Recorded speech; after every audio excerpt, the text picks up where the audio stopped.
सीता का हरण करते समय आपने धर्म और अधर्म की बात नहीं सोची।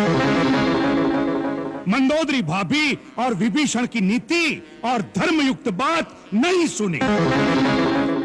केवल अपनी काम वासना की पूर्ति का बहाना ढूंढा है आपने। इसी का यह फल है जो आज सारे लंकावासी भोग रहे हैं। शूर्पणखा मेरी भी तो बहन थी। आज मुझे जिस प्रकार उठाया है, उस दिन यह हीन कार्य करने से पहले मुझे जगाते तो मैं आपको बताता कि प्रतिशोध कैसे लिया जाता है। मैं तो छोटा भाई हूं और छोटे भाई का एक ही धर्म है, जब तक वो जीवित है और स्वस्थ है तब तक बड़े भाई को कोई भी कष्ट नहीं होना चाहिए। उसके जीते जी यदि बड़े भाई को चिंता रहे या वो संकट में आ जाए तो छोटे भाई पर धिक्कार है। छोटा भाई मित्र भी है और सेवक भी है। अपने पांडित्य से मुझे मत भरमाओ विभीषण। तुम अच्छी प्रकार जानते हो कि जीवन में कई बार वह अवसर आता है जिसे धर्म संकट का समय कहते हैं। जब यह निर्णय करना कठिन हो जाता है कि उस समय प्राणी का क्या धर्म है, क्या कर्तव्य है, ऐसे ही अवसर पर हर प्राणी अपने अपने संस्कारों के अनुसार ही अपने अपने धर्म का निश्चय करता है।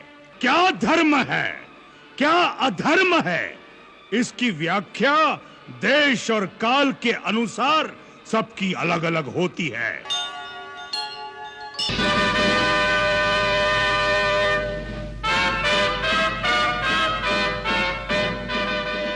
दीर्घायु भव। महाराज, मुझे जो विरूपाक्ष ने सुनाया है, क्या वह सत्य है कि इस समय वानर सेना ने लंका के गिर्द घेरा डाल दिया है और लंका पर संकट के बादल छाए हुए हैं? हाँ तात, इस समय लंका संकट में आ गई है, इसीलिए तुम्हें असमय में ही जगाया गया है, क्योंकि हम सब की आशा अब केवल तुम पर ही केंद्रित है। शत्रु ने अल्प समय में ही हमारे प्रमुख प्रमुख योद्धाओं को मार डाला है। जब तक समुद्र पार के दूसरे स्थानों से और राक्षस योद्धा सहायता के लिए नहीं आ जाते, तब तक इस बची खुची सेना से लंका की सुरक्षा करना बहुत कठिन दिखाई देता है।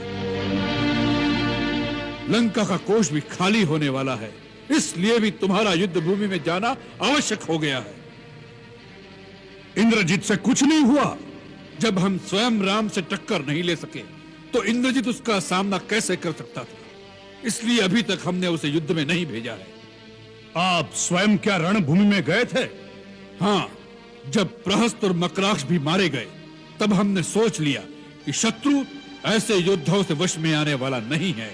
युद्ध लंबा होता जाएगा और लंका निवासियों का मनोबल दिन प्रतिदिन मंद होता जाएगा। इसलिए हमने निश्चय कर लिया कि हम स्वयं जाकर एक ही बार में शत्रु का समूल नाश कर दें। परंतु शत्रु इतना निर्बल नहीं निकला जितना हमने समझा था। उसने हमारे समस्त अस्त्रों को काटकर हमें निहत्था कर दिया। और सबसे बड़ी चोट तो उसने में तब पहुंचाई जब उसने उस अवस्था में हमारा वध नहीं किया। युद्ध में मरने से हमारी वीरता को दाग नहीं लगता, परंतु उसने हमें अपमानित करके वापस भेज दिया है। आज सारा संसार हम पर हंसता होगा, यहां तक कि सीता भी हमारा उपहास करेगी। अब हम कौन से गौरव के अहंकार को लेकर उसके सामने जाएंगे? कुंभकर्ण, मेरे भाई, इसलिए भी तुम्हारा युद्ध भूमि में जाकर उन वानरों और मानवों का भक्षण करना आवश्यक हो गया है। आज राक्षस जाति की लाज तुम्हारे हाथ में है। तुम्हें रावण के अपमान का बदला लेना है राम से।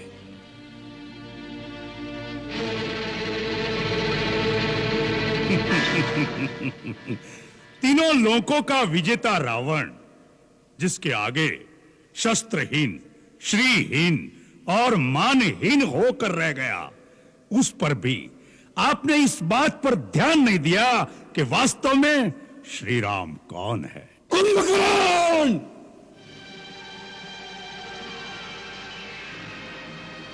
शत्रु को श्री लगाकर संबोधित मत करो। महाराज, आंखें बंद कर लेने से सूर्य का प्रकाश लोप नहीं हो जाता। जो तीनों लोकों के स्वामी हैं, स्वयं श्रीमान नारायण है, उन्हें श्री राम ही कहना पड़ेगा। भैया शायद आप ये भूल गए हैं कि श्री राम से कई पीढ़ियां पहले इक्ष्वाकु वंश के एक राजा ने आपको श्राप दिया था कि जब स्वयं श्रीमान नारायण हमारे कुल में अवतार लेंगे तब वह उसी नर रूप में आपका विनाश करेंगे। वो बात भी भूल गए जो नारद ने मुझे बताई थी कि विष्णु ने राक्षसों का नाश करने के लिए अयोध्यापति दशरथ के घर जन्म लिया है। भैया ब्रह्मा की बात भी भूल गए, फिर भी आप महारानी सीता का हरण कर लाए जो स्वयं लक्ष्मी का अवतार है। हमें अपनी बहन के अपमान का बदला लेना था। हमारे भाई के वध का प्रतिशोध क्या हमारा कर्तव्य नहीं था? तो उस कार्य को वीरों की भांति करते। चोरों की भांति एक स्त्री का हरण करके क्या आपका मस्तक गौरव से ऊंचा हो गया है? सूर्पणखा मेरी भी तो बहन थी। आज मुझे जिस प्रकार उठाया है, उस दिन यह हीन कार्य करने से पहले मुझे जगाते तो मैं आपको बताता कि प्रतिशोध कैसे लिया जाता है। राजा के लिए उचित ही नहीं, यह आवश्यक भी है कि वो हर महत्वपूर्ण कार्य अपने परम विद्वान और सच्चे हितैषी मंत्रियों के परामर्श से ही करे। राजा को चापलूसों और ऐसे स्वार्थी मंत्रियों की बातों में नहीं फंसना चाहिए जो अपना निजी हित और अर्थ स्वार्थ के लिए राजा के साथ अपने देश को भी शत्रु के हाथों बेच सकते हैं। ऐसे ही मंत्रियों के लिए शास्त्र कहता है कि विनाशयन्तो भर्तारम सहिताहा शत्रुभिर्बुधैः विपरीतानि कृत्यानि कारयन्ति ही मंत्रिणा तान भर्ता मित्र संकाशान अमित्रान मंत्र निर्णय व्यवहारेण जानियात सचिवानु उपसंहितान। कुंभकर्ण, यह समय शास्त्र सुनाने का नहीं है। हर बात अपने अपने समय पर ठीक लगती है। यही तो मैं कहना चाहता हूं भैया कि आपने उचित समय पर उचित बात नहीं की। नीति कहती है कि पुरुष को धर्म, अर्थ और काम का सेवन उचित समय पर ही करना चाहिए। जैसे प्रातः काल धर्म का, मध्याह्न काल में अर्थ सेवन का और रात्रि में काम सेवन का विधान है। इन तीनों में भी धर्म श्रेष्ठ है। अतः जहां अर्थ और काम का सेवन धर्म विरुद्ध हो, वहां उन दोनों की उपेक्षा करके धर्म के अनुसार ही चलना चाहिए। सीता का हरण करते समय आपने धर्म और अधर्म की बात नहीं सोची। मंदोदरी भाभी और विभीषण की नीति और धर्मयुक्त बात नहीं सुनी। केवल अपनी काम वासना की पूर्ति का बहाना ढूंढा है आपने। इसी का यह फल है जो आज सारे लंकावासी भोग रहे हैं। एक गुरु या आचार्य की भांति हमें उपदेश सुनाना है तो जाओ, जाकर फिर से सो जाओ। हमें तुम्हारी कोई आवश्यकता नहीं है। यह समय है संकट का। इस समय तुम्हारा क्या कर्तव्य है वही बात करो।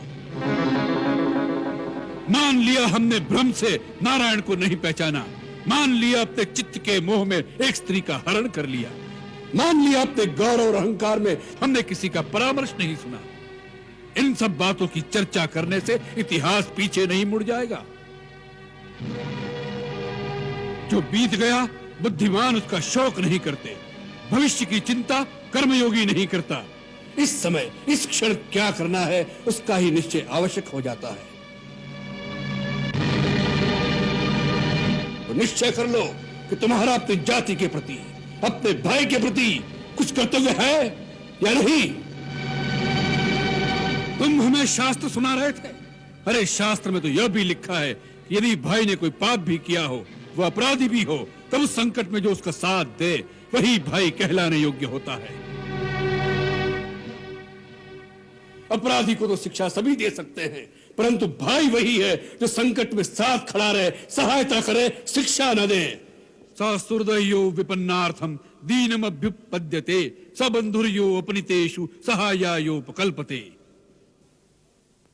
सोच लो, रावण के कारण ही सही, परंतु रावण के साथ राक्षस जाति का विनाश हो जाए, यह तुम्हें स्वीकार है या नहीं? तर्क का समय नहीं है। यदि मन में कोई संशय है, यदि कर्तव्य का पथ साफ दिखाई नहीं देता, तो युद्ध में जाने से कोई लाभ नहीं। जाओ, जाकर सो जाओ। रावण को अपनी आन निभाना और शान के साथ जीना और मरना दोनों आते हैं। जाओ।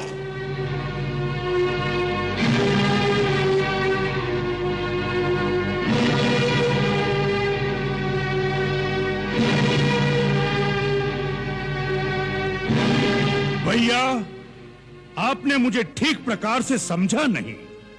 मैंने जो कहा वह एक सच्चा हितैषी होने के नाते कहा। वो मेरा अधिकार भी था और कर्तव्य भी। इस समय मुझे क्या करना है उसके बारे में न मेरे मन में कोई शंका है, न मेरे पथ पे कोई अंधकार। मैं तो छोटा भाई हूं और छोटे भाई का एक ही धर्म है। जब तक वो जीवित है और स्वस्थ है, तब तक बड़े भाई को कोई भी कष्ट नहीं होना चाहिए। उसके जीते जी यदि बड़े भाई को चिंता रहे या वो संकट में आ जाए, तो छोटे भाई पर धिक्कार है। छोटा भाई मित्र भी है और सेवक भी है।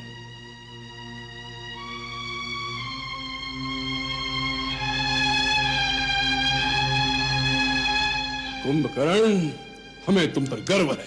तुम राक्षस जाति की नाक हो। भैया, अब आप युद्ध की चिंता भूल जाइए। मैं आपको वचन देता हूं कि आज सूर्यास्त होने से पहले उस वनवासी राजकुमारों के मस्तक लंका की गली कूचों में से गेंद की भांति पैरों से लुढ़काता हुआ लेकर आऊंगा, ताकि जिनके प्यारे संबंधी इस युद्ध में मारे गए हैं, वह भी आकर उसे एक एक ठोकर मार सके। यदि मैं जीवित रहा तो आज रात को लंका में विजय का उत्सव होगा।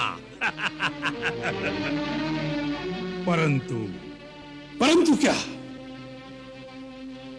परंतु भैया, सबकी बात सच निकली और वो सचमुच भगवान है, तो भी मैं पीठ नहीं दिखाऊंगा। अपने भाई की आन के लिए रणभूमि में लड़ता हुआ मर जाऊंगा, यह मेरा वचन है। मृत्यु की बात ही मन में क्यों लाते हो कुंभकर्ण? तुम अवश्य विजयी होगे। हम सेना नायक को आदेश देते हैं कि तुम्हारे साथ जाने के लिए चतुरंगी सेना तैयार की जाए। नहीं भैया, मुझे सेना की कोई आवश्यकता नहीं। रणभूमि में मैं अकेला ही जाऊंगा। मेरे हाथ में केवल शिव का त्रिशूल होगा। उनकी आधी सेना तो मेरे पांव के नीचे कुचल जाएगी। भैया, मुझे आज्ञा दीजिए और आशीर्वाद दीजिए कि मेरे कारण आपका गौरव और बढ़े। भैया, एक प्रार्थना करूं? कहो। यदि मैं रणभूमि में मारा गया तो समझ लेना फिर उन्हें कोई नहीं जीत सकता। तब श्री राम को भगवान मानकर उनकी शरण में चले जाइएगा, जिससे हमारा कुल समूल नष्ट होने से बच जाए और आपका राज अकंटक हो जाए।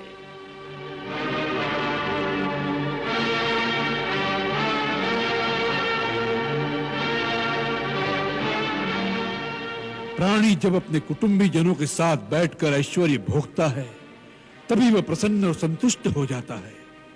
यदि तुम जैसे भाई नहीं रहे तो तीनों लोकों का साम्राज्य रावण के लिए किस काम का? भाइयों के बेटे अपने बेटे मरवा कर कैसे ऐश्वर्य भोग सकेगा रावण? जाओ कुंभकर्ण, मृत्यु की बात मत करो, युद्ध की बात करो, युद्ध में विजय की बात करो। जाओ।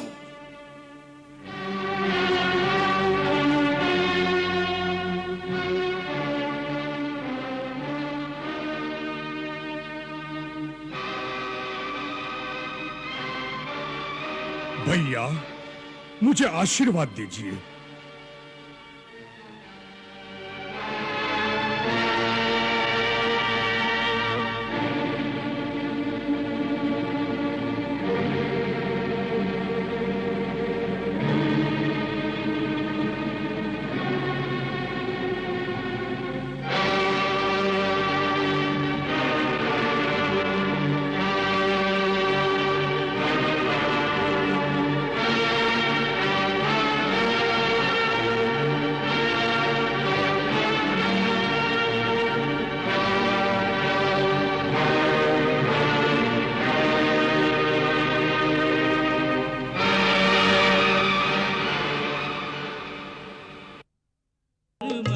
विभीषण चाहे निज भाई को समझाए, है कुंभकर्ण बड़ा ज्ञानी, संभव है कि मान भी जाए। एक अभिमानी की करनी हमें आज कहाँ ले आई, बैरी की भांति खड़े हैं भाई के सन्मुख भाई, होनी को क्या कोई टाले, लिखे को कौन मिटाए, होनी को क्या कोई टाले, लिखे को कौन मिटाए, होनी को क्या कोई टाले, लिखे को कौन मिटाए।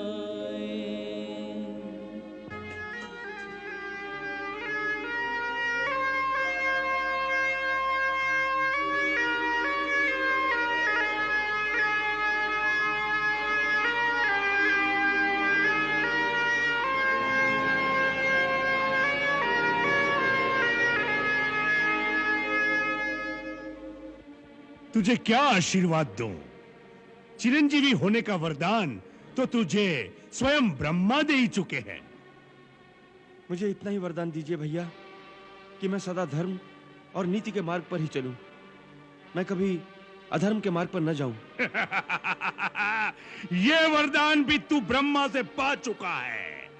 ऐसा लगता है कि अब इन बातों के पर्दे में तुम अपने धर्म विरुद्ध कार्य को छुपाने की चेष्टा कर रहे हो। मैंने कोई भी कार्य धर्म विरुद्ध नहीं किया। क्या धर्म है, क्या अधर्म है, इसकी व्याख्या देश और काल के अनुसार सबकी अलग अलग होती है। नहीं, सत्य एक ही है, वो हर स्थान हर काल में एक ही होता है। सत्य ही शाश्वत धर्म है, इसलिए उसकी व्याख्या भी एक ही हो सकती है। अपने पांडित्य से मुझे मत भरमाओ विभीषण। तुम अच्छी प्रकार जानते हो कि जीवन में कई बार वह अवसर आता है जिसे धर्म संकट का समय कहते हैं। जब यह निर्णय करना कठिन हो जाता है कि उस समय प्राणी का क्या धर्म है, क्या कर्तव्य है, ऐसे ही अवसर पर हर प्राणी अपने अपने संस्कारों के अनुसार ही अपने अपने धर्म का निश्चय करता है। जैसे तुमने अपने भाई, अपने कुल और अपने देश को त्यागना ही अपना धर्म समझा है, और मैंने भाई, कुल और देश के लिए अपने प्राण न्योछावर करना अपना धर्म समझा है। मैंने अपने भाई को नहीं त्यागा, मुझे मेरे भाई ने भरी सभा में ठोकरें मारकर अपमानित करके त्याग दिया है। मैं उनके और उनके कुल के हित की ही बात समझा रहा था कि परदारा हरण हमारा काम नहीं, इसलिए श्री राम से विरोध त्याग कर देवी सीता को वापस दे दो और अपने कुल और अपनी जनता की रक्षा करो। मैं उन्हें अधर्म के मार्ग से हटाना चाहता था, परंतु कामवश उन्हें अधर्म ही प्यारा था। इसमें मेरा क्या दोष है?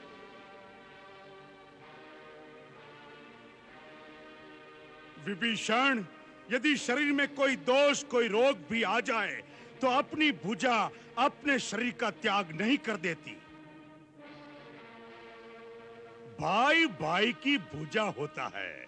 तूने भैया से अलग होकर उनकी एक भुजा काट दी। यदि पराजय हुई तो इसकी पराजय का कारण तू होगा, तू। नहीं, मैं उनकी पराजय की नहीं, उनकी विजय की बात समझा रहा था। मैं उनके सामने सुमति, सन्मार्ग और श्री राम से संधि का प्रस्ताव लेकर आया था। मैं इस समय यह प्रस्ताव आपके सामने भी लेकर आया हूं। भैया, लंका का जो राज्य श्री राम ने मुझे प्रदान किया है, वो राज्य मुझे नहीं चाहिए।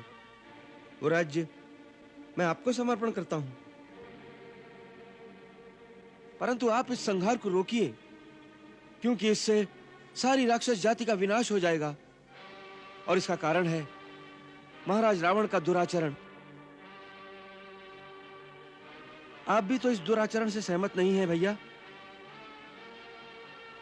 बोलिए। हाँ, मैं उनसे सहमत नहीं हूं। तो फिर हमारी ओर आ जाइए।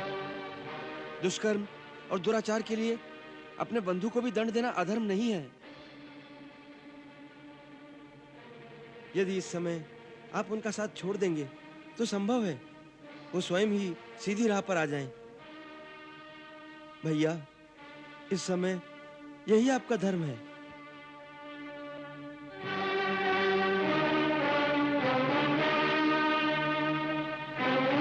अरे विभीषण, जिसे तू धर्म कह रहा है, उससे बड़ा अधर्म और कुछ नहीं हो सकता।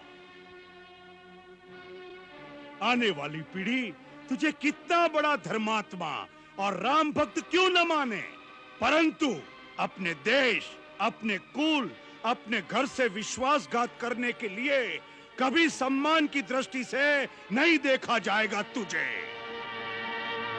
अरे जिनसे मित्रता की है, उनके आचरण से कुछ शिक्षा ली होती, भाई के लिए भरत के त्याग को देखा होता, भाई के लिए लक्ष्मण की सेवा और समर्पण से शिक्षा लेता, तो तू अपने चरित्र पर ऐसा कलंक न लगाता विभीषण।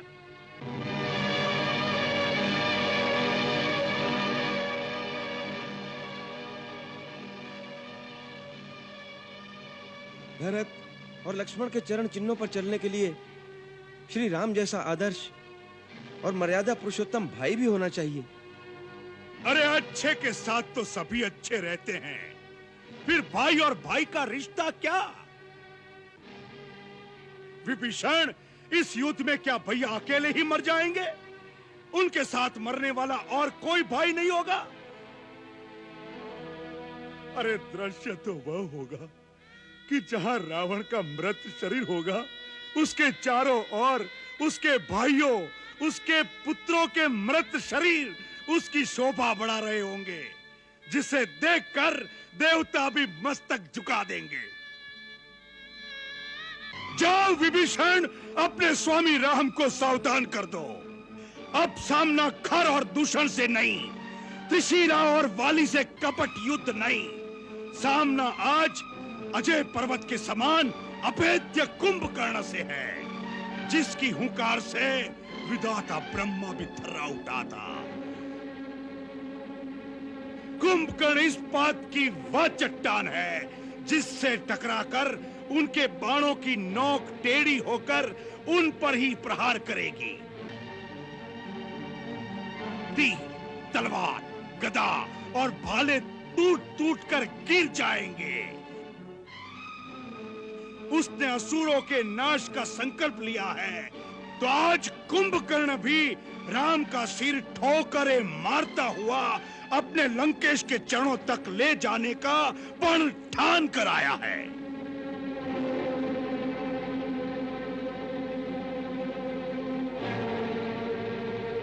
जा, जा मेरे भाई, तू निहत्था मेरे सामने मत खड़ा रहे। मुझे अपना पराया नहीं सूझ रहा, अपने आपे में नहीं हूं अब मैं। इस समय मौत मेरे सिर पर तांडव मचा रही है, मरने मारने के सिवा कुछ सूझ नहीं रहा। जा, चला जा अपने स्वामी की ओर से तू युद्ध कर।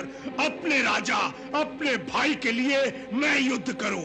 इस समय यही हमारा धर्म है, यही हमारा कर्तव्य है, यही हमारा लक्ष्य है। जा, जा मेरे भाई, मेरे मित्र, मेरे शत्रु, जा।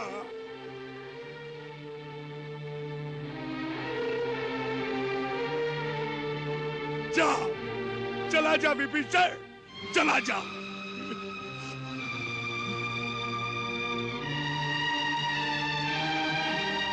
जा, चला जा विभीषण, चला जा।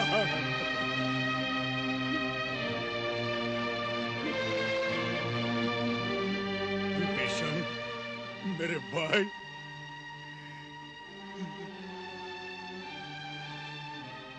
यदि हम सबका मरण निर्धारित है, तो विश्रवा वंश के विनाश के पश्चात हम सबका क्रियाकर्म शास्त्रोक्त रीति से करके अपने कर्तव्य का पालन भी करना, क्योंकि तू अकेला ही बचेगा। भाई से बिछड़ता है भाई, कोई इससे बड़ा आघात नहीं, पर धर्म पे प्राण निछावर हो, ये कम सौभाग्य की बात नहीं। रण में तो भविष्य अनिश्चित है, जीना मरना निज हाथ नहीं, किस तीर पे किसका नाम लिखा, ये बात किसी को ज्ञात